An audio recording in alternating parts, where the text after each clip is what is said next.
जय श्री कृष्णा मित्रों। कौरवों की ओर से ऐसे 4 योद्धा लड़ रहे थे जो चाहते थे जीत पांडव। नमस्कार दोस्तों, हमारे मोटिवेशन आर के ब्लॉग चैनल में आप सभी का बहुत बहुत स्वागत है। दोस्तों, आप लोग जो भगवान श्री कृष्ण के भक्त हैं वो कमेंट में जय श्री कृष्ण अवश्य लिखें ताकि आपके पूरे घर परिवार पर भगवान कृष्ण की कृपा सदैव बनी रहे। कौरवों की सेना पांडवों की सेना से बड़ी थी।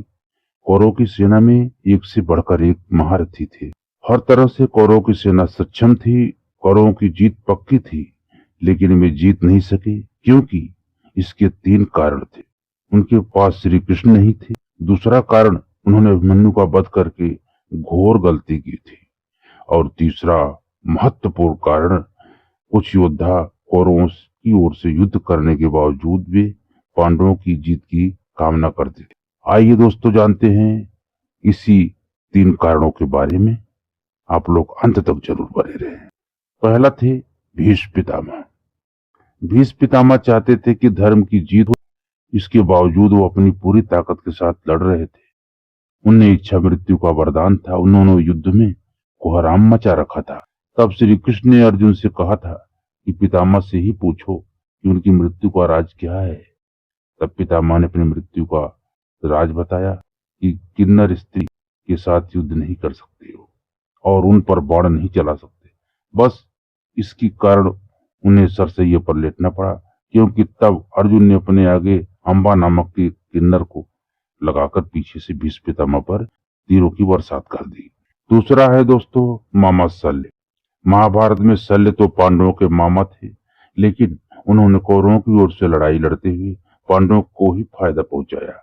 दरअसल शल्य ने जब हस्तिनापुर का राज्य में प्रवेश किया तो दुर्योधन ने उनका बहुत आतिथ्य सत्कार किया। बाद में दुर्योधन ने उनको इमोशनली ब्लैकमेल कर उनसे अपनी ओर लड़ने का वचन ले लिया। उन्होंने भी शर्त रखा कि युद्ध में पूरा साथ दूंगा, जो बोलोगे मैं वही करूंगा, परंतु मेरी जुबान पर मेरा ही अधिकार होगा।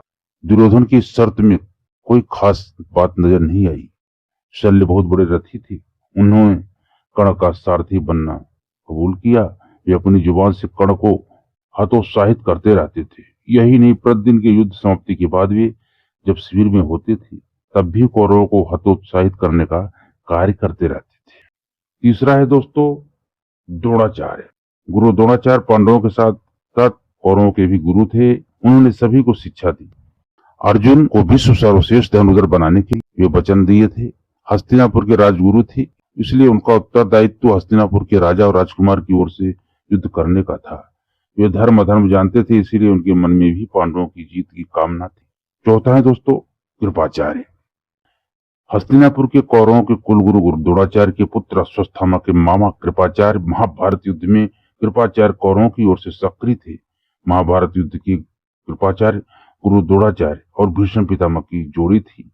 कृपाचार्य जिंदा बच गए 18 महायोद्धाओं में से एक थे।